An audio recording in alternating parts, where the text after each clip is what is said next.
Hello student, स्वागत है आपका हमारे यूट्यूब चैनल पे। एक बार फिर से मैं आपके साथ हूँ राकेश चौधरी। आज अपन बात करेंगे बायोलॉजी के महत्वपूर्ण टॉपिक मानव श्वसन तंत्र के बारे में। जो भी स्टूडेंट नए जुड़ रहे हैं उनसे मेरा निवेदन है कि आप चैनल को सब्सक्राइब कीजिए कि आगे की जो वीडियो है उनकी नोटिफिकेशन आपको मिलती रहे, और वीडियो को ज़्यादा से ज़्यादा शेयर कीजिए। आपके जो डाउट्स होते हैं टॉपिक संबंधित उसको कमेंट कीजिए, आपके हर एक डाउट का आपको सोल्यूशन दिया जाएगा। आज अपन बात करेंगे मानव श्वसन तंत्र की। श्वसन क्या चीज है? देखो, सबसे पहले अपन पढ़े तो श्वसन का मतलब क्या है? सांस लेना। अपन सामान्यतः सांस लेते हैं जिसमें वायु को ग्रहण करते हैं और वायु को वापस बाहर त्याग देते हैं। अपन इसको साइंस की भाषा में कह सकते हैं O2 को ग्रहण करना, O2 ग्रहण करना और CO2 त्यागना। CO2 को जब बाहर त्यागते हैं और ऑक्सीजन को ग्रहण करते हैं, इस क्रिया को क्या कहा जाता है स्टूडेंट? श्वसन कहते हैं। अब श्वसन के दो तीन प्रकार होते हैं। जैसे अपन बात करें वायवीय श्वसन, वायवीय श्वसन, तो वायवीय मतलब वायु। अपन इसकी परिभाषा बता सकते हैं वायुमंडल से ऑक्सीजन ग्रहण करना, वायुमंडल की ऑक्सीजन ग्रहण करना। जैसे मनुष्य हैं, आपके गाय भैंस बकरी जितने भी जीव जंतु है जो वायुमंडल की ऑक्सीजन को ग्रहण करते हैं, उस श्वसन को क्या कहते हैं? वायवीय श्वसन कहा जाता है। एक होता है स्टूडेंट जलीय श्वसन, और जलीय श्वसन क्या होता है? इस श्वसन के अंदर अपन जल में घुली हुई ऑक्सीजन, जल में घुली हुई O2 ग्रहण करते हैं। ग्रहण करना, जितनी भी जीव जल के अंदर रहते हैं वो जल के अंदर घुली हुई ऑक्सीजन को अंदर ग्रहण करते हैं। इस क्रिया को क्या कह देंगे? जलीय श्वसन। जैसे आपकी मछली हो गई, आपका मगरमच्छ हो गया, आपकी सीप हो गई, आपका मेंढक हो गया, तो जो जल के अंदर घुली हुई ऑक्सीजन को ग्रहण करते हैं उसको कहते हैं जलीय श्वसन। वायुमंडल की ऑक्सीजन को ग्रहण करते हैं उसको कहते हैं वायवीय श्वसन। ऑक्सीजन को ग्रहण करना और कार्बन डाइऑक्साइड को बाहर त्यागने की जो क्रिया होती है उसको अपन कह देते हैं श्वसन। और श्वसन की क्रिया जिस तंत्र से होती है उस तंत्र को क्या कहोगे आप? श्वसन तंत्र कहा जाता है। इसके अलावा अपन बात करें तो देखो, एक होता है ऑक्सी श्वसन, ऑक्सी श्वसन, और एक होता है आपका अनऑक्सी श्वसन, अनऑक्सी श्वसन। तो ऑक्सी श्वसन में सिंपली बात है ऑक्सीजन की उपस्थिति में, ऑक्सीजन की उपस्थिति में जो श्वसन होता है उसको क्या कहोगे? ऑक्सी श्वसन। कई बार अपन सांस लेते हैं वहां ऑक्सीजन की कमी होती है, ऑक्सीजन अनुपस्थित होती है, उसको क्या कहोगे? अनऑक्सी श्वसन। तो O2 की अनुपस्थिति, या अपन कह सकते हैं कि CO2 से जो श्वसन होता है उसको क्या कहोगे? अनऑक्सी श्वसन। वायवीय श्वसन और जलीय श्वसन में आपको पूछे तो इसकी दर क्या होती है? ज्यादा होती है, क्योंकि जलीय श्वसन की दर ज्यादा होती है क्योंकि जल में ऑक्सीजन की मात्रा कम होती है और मात्रा कम होने के कारण बार बार ज्यादा सांस लेने की जरूरत पड़ती है। अनऑक्सी श्वसन जो होता है ऑक्सीजन की अनुपस्थिति में होता है और इसमें क्रिया करने पर आपका एल्कोहल बनता है, एल्कोहल, और इसी कारण अनऑक्सी श्वसन को किण्वन कहते हैं। क्वेश्चन आता है किण्वन में बनने वाला मुख्य उत्पाद क्या है? एल्कोहल। ऊर्जा के साथ साथ क्या बनता है आपका? एल्कोहल। अनऑक्सी श्वसन का दूसरा नाम क्या है? किण्वन। ये तो सामान्य बात हो गई, श्वसन क्या चीज है, कहां पे होता, तब अपन इसको क्या बोलेंगे, ठीक है। इसके आगे अपन देखो बात करते हैं श्वसन संबंधित।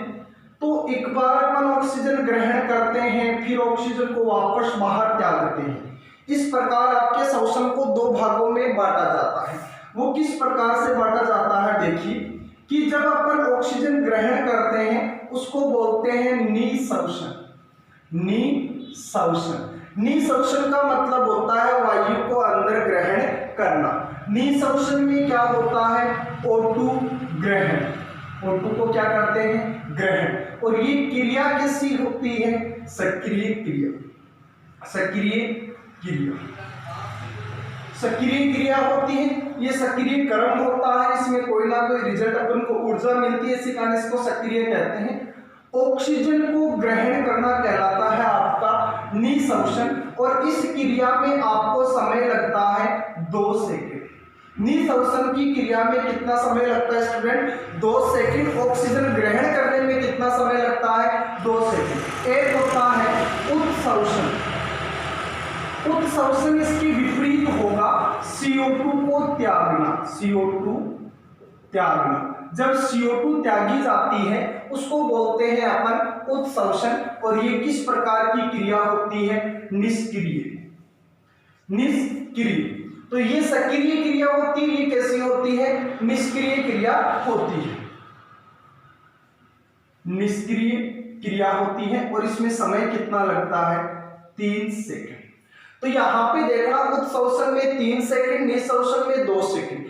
अपन ये कहें कि एक बार सांस ग्रहण करके उसको वापस बाहर छोड़ते हैं, उसको बोलते हैं शोषण दर।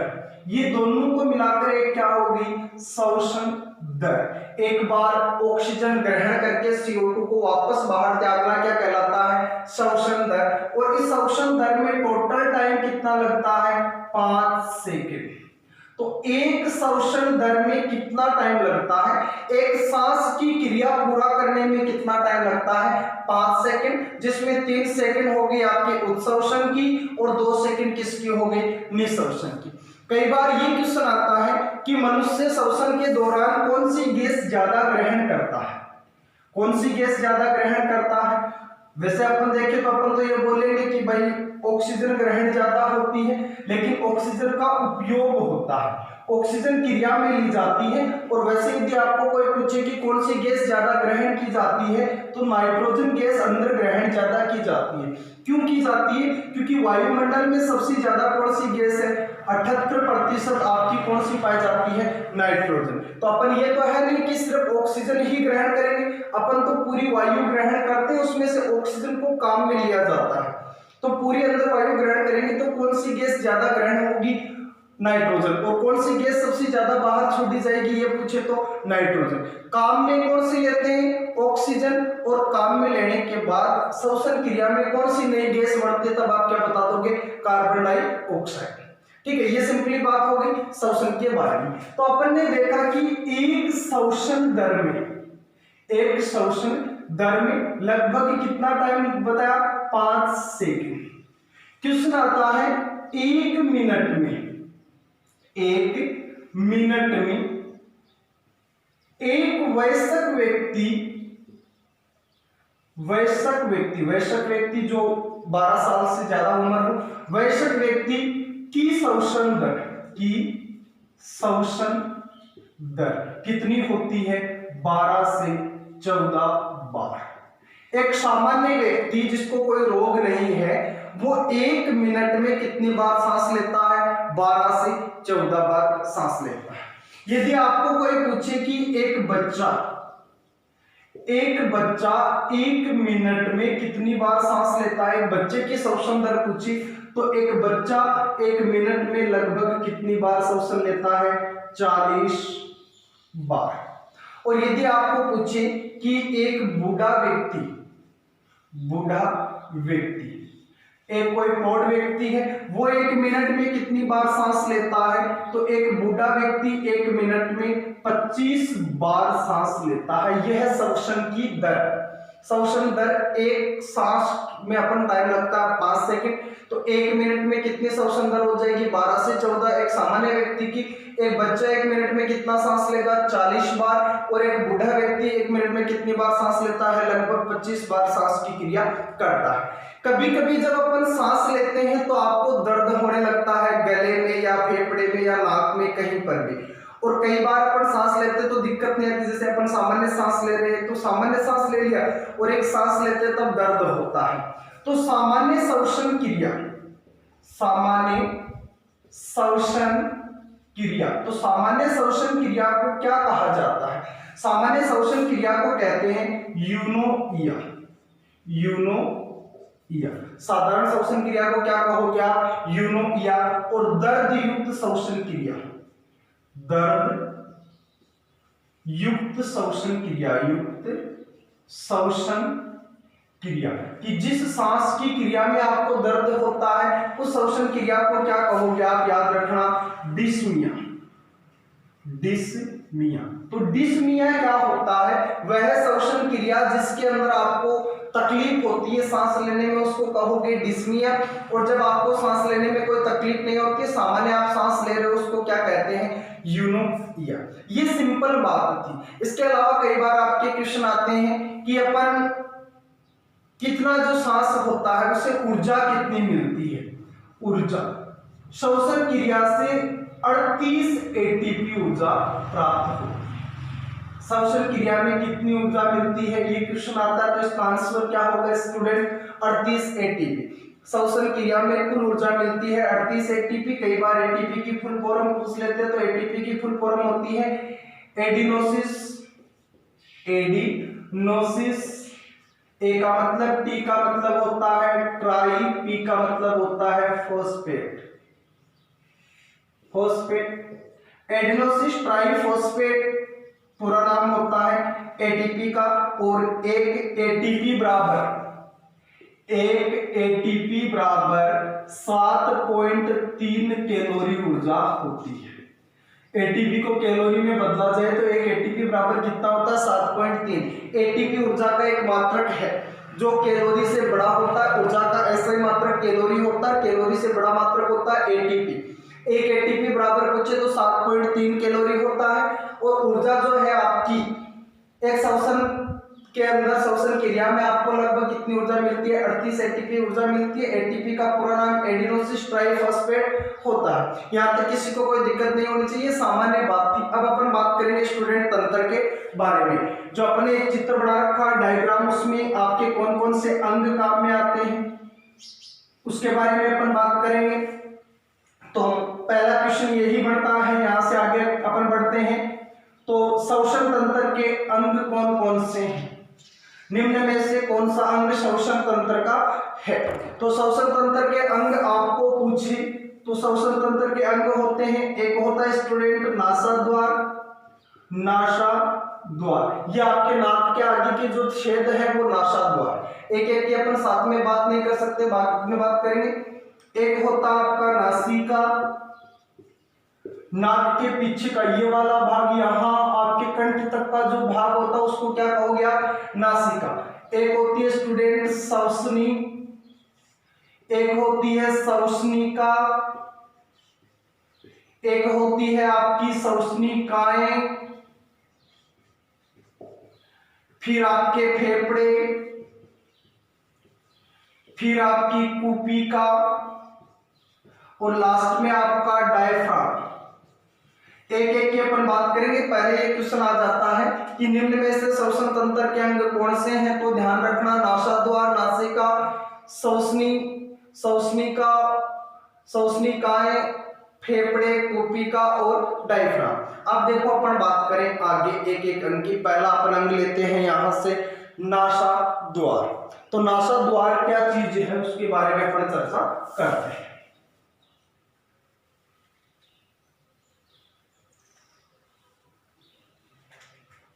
आपकी ये जो नाक है, इस नाक के आगे के जो छेद है उनको कहते हैं नासाद्वार। ये वायु को अंदर ग्रहण करने और बाहर त्यागने का मार्ग होता है। आपके दोनों नासाद्वारों के बीच में एक पट्टा पाया जाता है, ये वाला, इस पट्टे को कहते हैं नासापट। नासापट। तो नासाद्वार दो छिद्रों से खुली हुई आकृति होती है जो वायु को ग्रहण करने और बाहर त्यागने का काम करती है। नासाद्वार के आगे का भाग होता है नासिका। यहां देखना स्टूडेंट, ये हो गया आपका नासाद्वार। इस नासाद्वार के पीछे का ये जो भाग आपको दिख रहा है, इस भाग को क्या कहते हैं अपन, नासिका कहते हैं। नासिका के अंदर जो आपका नासापट होता है, नासापट, इसके ऊपर क्या होते हैं, ग्रंथि पाई जाती है। और कौन सी ग्रंथि पाई जाती है स्टूडेंट, श्लेष्मा ग्रंथि। और ये श्लेष्मा ग्रंथि कौन से रस का स्राव करती है, श्लेष्मा रस का स्राव करती है। अपन ने पीछे पाचन तंत्र के वीडियो में भी पढ़ा था, यहाँ पे फिर बता देता हूं।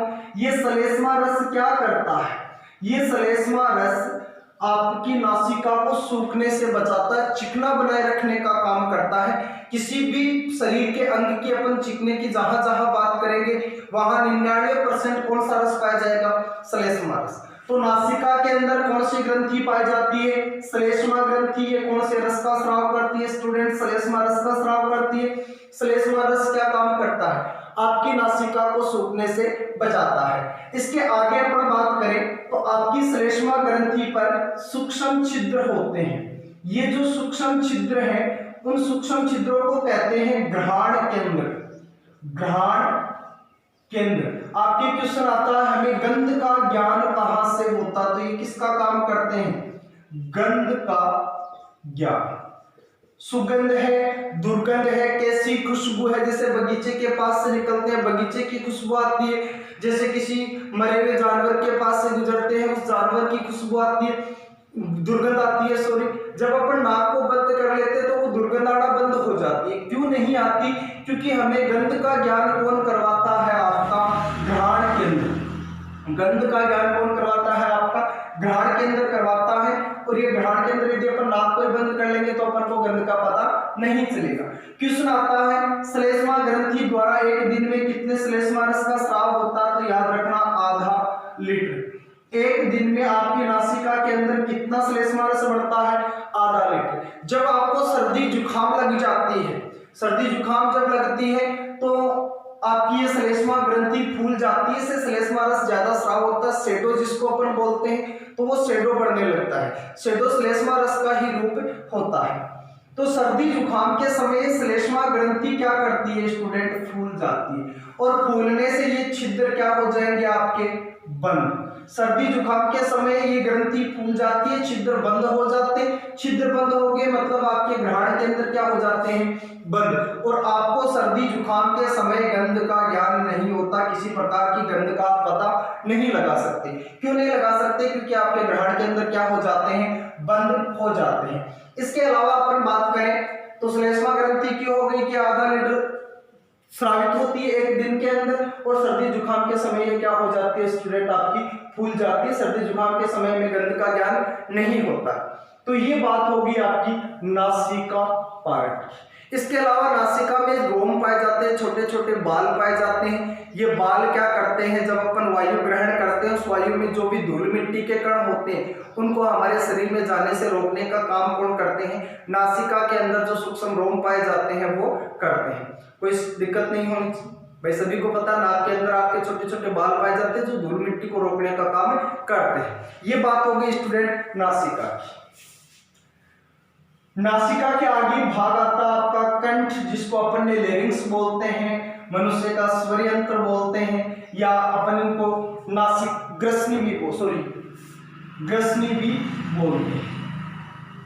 तो ग्रसनी जितने भी स्टूडेंट जुड़े हुए हैं उनको पता कि अपन ने पाचन तंत्र में पढ़ ली थी, और जिन स्टूडेंट की नहीं पढ़ी हुई है उनको लिंक डिस्क्रिप्शन में मिल जाएगी। आप पाचन तंत्र का टॉपिक देख लेना, वहां पे आपको ग्रसनी के बारे में बताया हुआ है। आप यहां से ग्रसनी के बारे में इतना याद रख सकते हो कि जहां आपका नासिका और आपका मुंह का छेद दोनों मिलते हैं कंठ में, उस भाग को कहते हैं अपन ग्रसनी।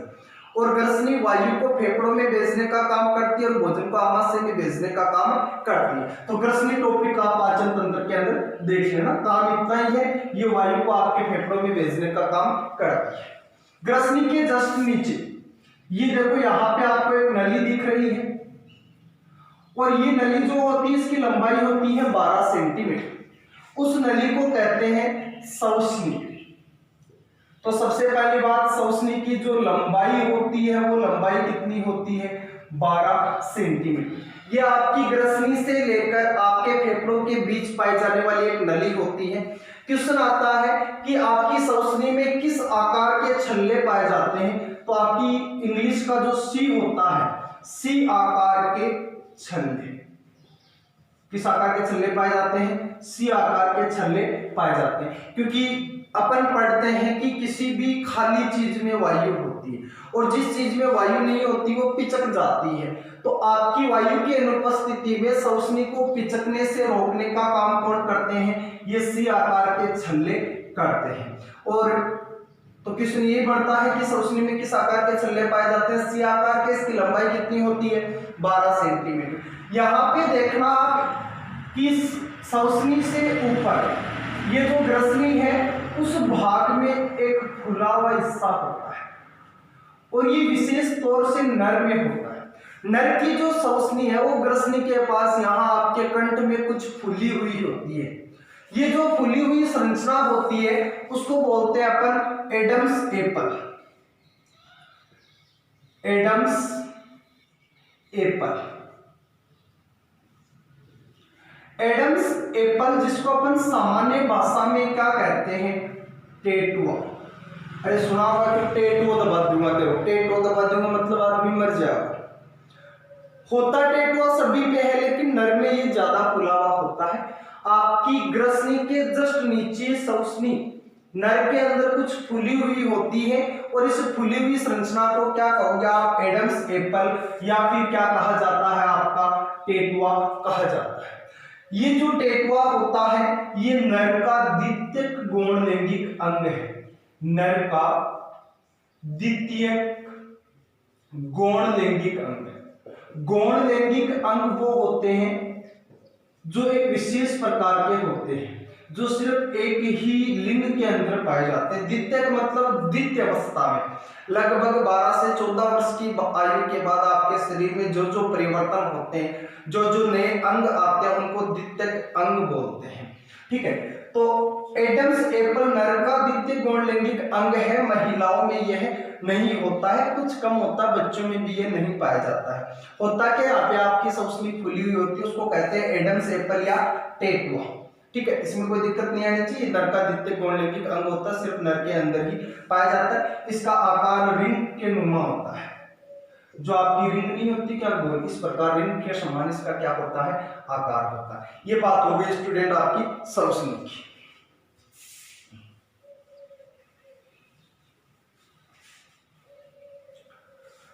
आपकी जो सौसनी है यहाँ फेफड़ों में आकर दो नलियों में बट जाती है और जब ये फेफड़ों में आकर दो नलियों में बट जाती है उन नलियों को क्या कहते हैं अपन? सौसनिकाएं। सौसनी सॉरी ये जो फेफड़ों में आकर दो नलियों में बट जाती है इन नलियों को अपन सौसनिका कहते हैं। सौसनी दो नलियों में बढ़ती है, नलियों को सौसनिका। फिर ये सौसनिका आपके फेफड़ों में आकर अनेक छोटी छोटी नलियों के अंदर बढ़ जाती है। उन नलियों को क्या कहते हैं? सौसनिकाएं या फिर अंतःसौसनिका कहा जाता है। तो ये बात हो गई आपकी सौसनिका और अंतःसौसनिका के बारे में। अब बात आती है फेफड़े में। यहाँ पे देखना स्टूडेंट, ये आपका होता है लेफ्ट फेफड़ा और ये कैसा होता है? राइट। ठीक है, इधर वाला फेफड़ा आपका राइट है और इधर वाला कौन सा है? लेफ्ट। फेफड़े से आपके बहुत से क्वेश्चन बढ़ते हैं। अपन बात करें फेफड़े की। फेफड़े कहां पाए जाते हैं? वक्ष गुहा में। वक्ष गुहा में, क्योंकि देखो ये नीचे एक डायफ्राम पट्टेनुमा संरचना होती है। इस पट्टेनुमा संरचना के नीचे जहां आपके भोज्य पदार्थ होते हैं उस गुहा को कहते हैं उदर गुहा। और आपके इस डायफ्राम के ऊपर की गुहा को क्या कहोगे आप? वक्ष गुहा, जहां आपकी अस्थियों का बड़ा हुआ पिंजरा होता है, कंकाल जो होता है, पिंजरेनुमा संरचना जिनको वक्ष की पसलियां कहते हैं, पसली जहां पाई जाती है उस गुहा को अपन कहते हैं वक्ष गुहा। तो आपके फेफड़े कहां पाए जाते हैं? वक्ष गुहा में। कितने होते हैं? एक जोड़ी। आपने स्पंज देखा होगा स्टूडेंट, स्पंज इस जैसे आपका एक डस्टर स्पंज है, इसको अपन दबाएंगे दब जाता है, जैसे दाब हटाएंगे वापस अपने आकार में आ जाता है। फोम को आप ले सकते हो, फोम को दबाओगे दबक जाएगा और वापस बल हटाओगे अपने आकार में आ जाएगा, उसको कहते हैं स्पंज। तो आपके फेफड़े जो होते हैं इसमें दाब डालते तो ये दब जाता है, वायु इनसे बाहर निकल जाती है और जब फेफड़े से दाब हटाते तो ये फूल जाते हैं, वायु वापस इसके अंदर भर जाती है। फेफड़ों के जो दबाया जाता है तो दबने और फैलने का काम करता है। इसी कारण फेफड़े जिन ऊतकों से मिलकर बने होते हैं उन ऊतकों को क्या कहते हैं? स्पंजी ऊतक। तो आपके फेफड़े कौन से ऊतक से मिलकर बने होते हैं? स्पंजी ऊतक से मिलकर बने होते हैं। एक जोड़ी फेफड़े पाए जाते हैं, वक्ष गुहा में स्थित होते हैं। अब देखो आपके दो फेफड़े हैं, एक होता है आपका लेफ्ट और दूसरा कौन सा है? राइट। राइट फेफड़ा और एक आपका लेफ्ट। यहां पे देखो ये लेफ्ट फेफड़ा मैंने कुछ बड़ा बना रखा है और राइट फेफड़ा मैंने क्या बना रखा है, छोटा। क्यों बना रखा है, क्योंकि इसके नीचे जब अपन चलते हैं तो आपकी ये ग्रंथि होती है यकृत ग्रंथि। वो यकृत ग्रंथि आने के कारण आपका राइट को अपन क्या बोल सकते हैं, दाया फेफड़ा बाएं फेफड़े से छोटा होता है। राइट फेफड़ा कैसा होता है, छोटा, और आपका लेफ्ट फेफड़ा कैसा होता है, बड़ा। और कितना बड़ा होता है, 1 इंच। आपका दायां फेफड़ा बाएं फेफड़े से आप ये कह सकते हो 1 इंच छोटा होता है, या आप ये कह सकते हो आपका बायां फेफड़ा आपके दाएं फेफड़े से 1 इंच क्या होता है, बड़ा। ठीक।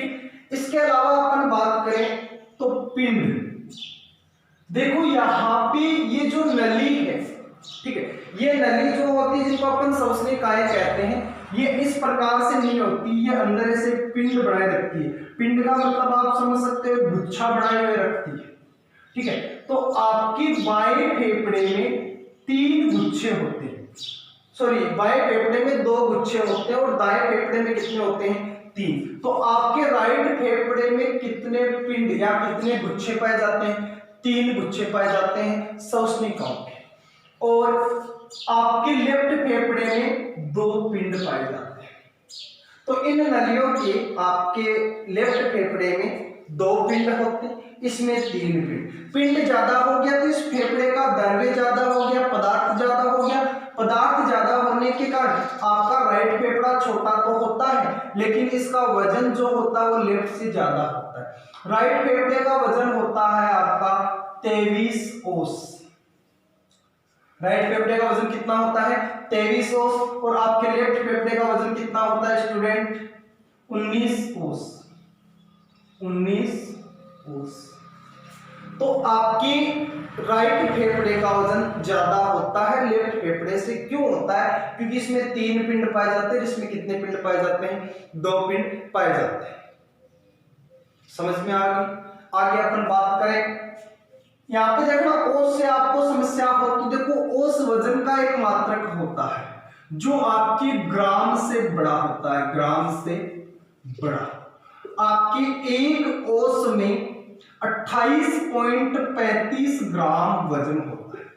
एक ओस बराबर कितना होता है, 28.35 ग्राम। यहां से आप देखोगे दोनों फेफड़ों का वजन होता है 42 ओस, और जब आप इस 42 को 28.35 से गुणा करोगे तो इसका आंसर आएगा 1190.5 ग्राम। तो लगभग आप बता सकते हो आपके फेफड़ों का वजन 1100 ग्राम, या आप ये कह सकते हो 1200 ग्राम लगभग आपके फेफड़ों का वजन होता है। ग्राम में कोई पूछे दोनों का, ओस में पूछे तो दोनों फेफड़ों का वजन 42 ओस। एक ओस बराबर 28.35 ग्राम। ओस वजन का एक मात्रक है जो ग्राम से क्या होता है, बड़ा होता है। आपके राइट फेफड़े का वजन लेफ्ट से ज्यादा होता है, कितना होता है 23 ओस, और इसका कितना होता है 19 ओस। ये बात होगी फेफड़ों के वजन से संबंधित। आगे अपन बात करें तो यहाँ पे देख रहा है स्टूडेंट, आपके जो फेफड़े होते हैं उनके चारों ओर आवरण पाया जाता है। जिस प्रकार से आपके हार्ट के चारों ओर आवरण पाया जाता है, उसी प्रकार से आपके फेफड़ों के चारों ओर भी आवरण पाया जाता है। तो आपके जो फेफड़े होते हैं उनके चारों ओर 2 झिल्ली पाई जाती है। फेफड़ों के चारों ओर कितनी झिल्ली पाई जाती है, 2 झिल्ली पाई जाती है। तो फेफड़ों के चारों ओर पाई जाने वाली झिल्ली, फेफड़ों के चारों ओर पाई जाने वाली झिल्ली, जिसको अपन फेफड़ों का आवरण कह सकते हैं। तो फेफड़ों के चारों ओर 2 झिल्ली पाई जाती है। एक झिल्ली होती है उसका नाम है विसरल, आपके ऑप्शन में आ जाए तो, और दूसरे का नाम है पेराइटल। तो क्वेश्चन आता है फेफड़ों के चारों ओर पाई जाने वाली झिल्ली कौन सी है, तो 2 होती है, एक विसरल और दूसरी कौन सी होती है, पेराइटल। जब इन दोनों झिल्लियों के बीच पानी भर जाए, पानी भर जाए, बहुत से लोग राजस्थान के अंदर इसी रोग से ग्रसित भी है दोस्तों। आपके फेफड़ों में पानी भर जाता है। वो पानी कहाँ भरता है? विसरण और पेराइटल झिल्ली के बीच। इस रोग को क्या कहते हैं? तो इसके द्वारा होने वाला जो रोग है वो होता है पल्लूरेसी। इस रोग को क्या कहते हैं? पल्लूरेसी रोग। तो फेफड़ों में पानी भरना कौन सा रोग होता है? पल्लूरेसी रोग। और इसी के चलते बाद में आपके फेफड़ों में कैंसर हो जाता है, जिसको लंग्स कैंसर के नाम से अपन जानते हैं। तो फेफड़ों से संबंधित रोग यहाँ पे आ गया आपका पल्लूरेसी। और पल्लूरेसी रोग क्या है? फेफड़ों में पानी भरना। कहाँ बढ़ता है? आपकी विसरण और पेराइटल झिल्ली के बीच। फेफड़ों के चारों ओर पाई जाने वाली जो झिल्ली होती है वो कौन सी होती है स्टूडेंट? विसरण और पेराइटल। यहाँ पे देखना, आपके फेफड़ों के अंदर ये कुछ गोल संरचना पाई जाती है। ये जो संरचना है उनको कहते हैं वायुकोश, या फिर इनका दूसरा नाम होता है कुपिका। जिस प्रकार से मनुष्य के शरीर में काम करना और मनुष्य के शरीर को डिजाइन बनाने का काम कौन करता है स्टूडेंट? आपकी कोशिका। भाई कोशिका मनुष्य की संरचनात्मक और क्रियात्मक इकाई है। फेफड़े आपकी वायु को ग्रहण करते हैं, वापस बाहर त्यागते हैं। ये क्रिया फेफड़े जिसके द्वारा करते हैं उसको कहते हैं कुपिका या वायुकोश। तो आपकी कुपिका या वायुकोश फेफड़ों की क्या है? संरचनात्मक और क्रियात्मक इकाई होती है। जब आप इन कुपिकाओं को फैला देते हैं तो ये लगभग 84 वर्ग मीटर के क्षेत्रफल में इतना आकार प्राप्त कर लेते हैं। 84 वर्ग मीटर के क्षेत्रफल में ये फैल जाती है। तो फेफड़ों की संरचनात्मक और क्रियात्मक इकाई क्या होती है आपकी स्टूडेंट? कुपिका होती है। फेफड़ों के जस्ट नीचे आपका एक पट्टा पाया जाता है। इस पट्टे को क्या कहते हैं? इसको कहते हैं डायफ्राम। यह इस अपने आकार में है। जब ये चपटा हो जाता है, फैल जाता है, तो आपकी वक्ष गुहा का आयतन बढ़ जाता है, खाली हो जाती है। फेफड़े फैलते तो वायु क्या होती है? फेफड़ों के अंदर भर जाती है। जब ये वापस अपने आकार में आता है तो फेफड़ों पे दाब बढ़ता है, फेफड़े दबते तो वायु इनसे क्या हो जाती है? बाहर निकल जाती है। आपके फेफड़ों में आप जब अपन सांस लेते हैं तो मुख्यतः हमारे फेफड़ों में कितनी वायु भरी रहती है? 1.5 लीटर। 1.5 लीटर वायु हमारे फेफड़ों में भरी रहती है, एनी टाइम भरी रहती है स्टूडेंट। और जब अपन अधिकतम कितनी वायु भर सकते हैं ये पता भी होना चाहिए आपको। तो अपन अधिकतम हमारे फेफड़ों में 5 लीटर वायु भर सकते हैं। 5 लीटर वायु फेफड़ों में जोर लगा के अपन सांस भरे तो कितनी वायु भर सकते हैं? 5 लीटर। और हमेशा भरी हुई कितनी रहती है? 1.5 लीटर वायु आपके फेफड़ों में भरी हुई रहती है। तो ये ध्यान रखना, फेफड़ों में 1.5 लीटर वायु भरी रहती है। और आपके अधिकतम कितनी भर सकते हैं? अपन 5 लीटर वायु इसके अंदर भर सकते हैं, कोई दिक्कत नहीं होनी चाहिए। अब देखना, ये डायफ्राम कभी कभी तो काम करता है लेकिन कभी कभी काम भी नहीं करता है। इसके आधार पे अपन जो सांस लेते हैं उसमें डायफ्राम के योगदान के आधार पर आपका श्वसन 2 प्रकार का फिर से बढ़ जाता है। एक होता है साधारण श्वसन जो अपन सभी ले रहे हैं, और एक होता है असाधारण श्वसन। असाधारण श्वसन, साधारण श्वसन को कहते हैं उदरीय श्वसन। उदरीय श्वसन मतलब आपकी उदर गुहा के योगदान से सांस लेना, और इसको कहते हैं वक्षीय श्वसन। देखो क्या होता है, आपका डायफ्राम को नीचे खिसकने के लिए जगह मिलती है। वो जगह देता कौन है? उदर गुहा। उदर गुहा देने के कारण श्वसन को क्या कहोगे? उदरीय श्वसन। अपन कोई सांस लेते हैं उसमें यदि 75% योगदान तो किसका हो? आपके डायफ्राम का। डायफ्राम। और 25% योगदान किसका हो? आपकी पेशियों का, जो आपकी वक्ष गुहा की पेशियां हैं उनका। तो उस सांस को तो क्या कहते हैं अपन? उदरीय श्वसन, क्योंकि उदर गुहा खाली होती है, डायफ्राम को नीचे जाने की जगह मिलती है। लेकिन जो गर्भवती महिला होती है या योगा करने वाले जो लोग होते हैं जैसे बाबा रामदेव, उनका गर्भवती महिला के तो आपके गर्भ के अंदर बच्चा होता तो डायफ्राम को नीचे खिसकने की जगह नहीं मिलती, और योगा जो करते हैं वो अपने पेट को पिचका लेते हैं। इस कंडीशन में क्या होता है, आपका 25% तो योगदान करता है डायफ्राम, और आपका 75% सांस लेने में योगदान कौन करता है? पेशियां। तो पेशियों की भूमिका यदि सांस लेने में ज्यादा होती है उसको कहते हैं वक्षीय श्वसन। तो आपकी गर्भवती महिला के अंदर जो श्वसन की क्रिया होती है वो कौन सी होती है? वक्षीय क्रिया होती है, वक्षीय श्वसन होता है। और बाकी लोगों में जो श्वसन होता है वो कैसा होता है? उदरीय श्वसन होता है। अपन उदर गुहा के द्वारा सांस लेते हैं। उदर गुहा हमें 75% सांस लेने में सहायता प्रदान करती है। ये बात होगी स्टूडेंट आपके श्वसन तंत्र से संबंधित। अब अपन कुछ फेफड़ों से संबंधित रोगों की बात करेंगे। तो कौन से रोग कहाँ होते हैं? 4-5 रोग मैं आपको बताता हूँ फेफड़ों से संबंधित। बहुत अच्छा टॉपिक है, बेसिक जानकारियां हैं, आपको शायद समझ में आ रही होंगी। तो देखो स्टूडेंट, एक होता है एम्फीसेमा रोग।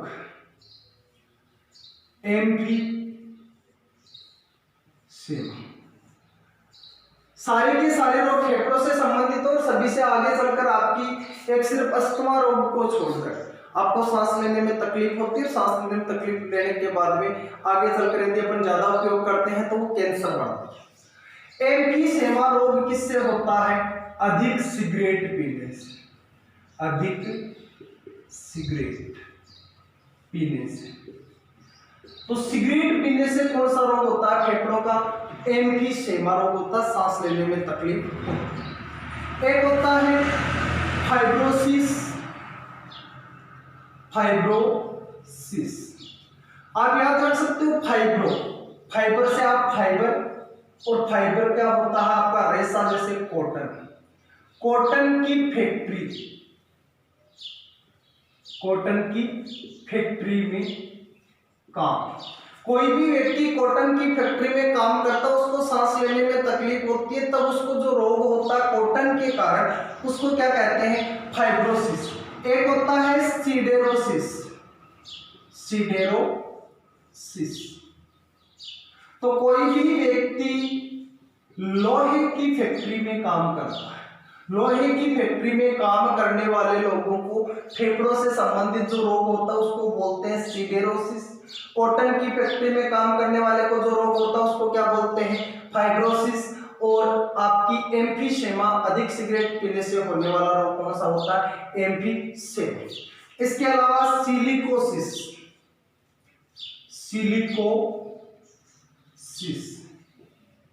सिलिको से आप याद रखना सिलिका, सिलिकॉन। सिलिकॉन किस में पाया जाता है? आपकी मिट्टी में। तो कोई भी मिट्टी या बजरी या सीमेंट या किसी प्रकार की जो खान होती है उनमें काम कोई लोग करता है, सीमेंट की खान, बजरी की खान, मिट्टी या आपके पत्थर की खान, इनके अंदर कोई व्यक्ति काम करता है और उनको फेफड़ों से संबंधित रोग होता है, उसको क्या कहोगे? सिलिकोसिस। और एक अंतिम रोग आपको मैं बताऊं तो आपको पता भी होगा, अस्थमा या दमा। क्वेश्चन आपके ज्यादातर इसी रोग का आता है। क्या आता है कि निम्न में से एलर्जी कारक रोग क्या है? कि किसी चीज की एलर्जी होगी, फाक की एलर्जी होगी, मिट्टी की एलर्जी होगी, डस्ट की एलर्जी जिसको अपन बोलते हैं, किसी भी चीज की जब एलर्जी होती है जिसमें सांस लेने में आपको तकलीफ होती है उस रोग को क्या कहते हैं? अस्थमा या दमा। ये किसके कारण होता है? धूल, मिट्टी, उमस, वर्षा, पानी किसी से भी हो सकती है, मौसम चेंजेस से, एलर्जी कारक, एलर्जी से जो भी सांस लेने में तकलीफ होती है उस रोग को क्या कहते हैं? अस्थमा या दमा रोग कहा जाता है। एक पीलिया रोग का क्वेश्चन आता है, सॉरी निमोनिया रोग का क्वेश्चन आता है कि निमोनिया रोग से हमारे शरीर का कौन सा भाग अधिक ग्रसित होता है? तो निमोनिया रोग से जो ग्रसित भाग होता है वो कौन सा होता है? आपका फेफड़ा। जो निमोनिया रोग है वो आपका एक बैक्टीरिया जनित रोग होता है, जो निमोनिया बैक्टीरिया या अपन कहेंगे निमोनिया जीवाणु के कारण होता है। तो आपकी बेसिक जानकारी जो आपका श्वसन तंत्र है, रेस्पिरेटरी सिस्टम है, उसके बारे में मैंने आपको बताया। स्टूडेंट, आपको यदि वीडियो अच्छा लगता है तो इसको ज्यादा से ज्यादा शेयर कीजिए। जो आपके डाउट्स होते हैं, जो आपके क्वेश्चन होते हैं वो कमेंट कीजिए, आपके हर एक क्वेश्चन का आपको जवाब दिया जाएगा। धन्यवाद स्टूडेंट, जय हिंद।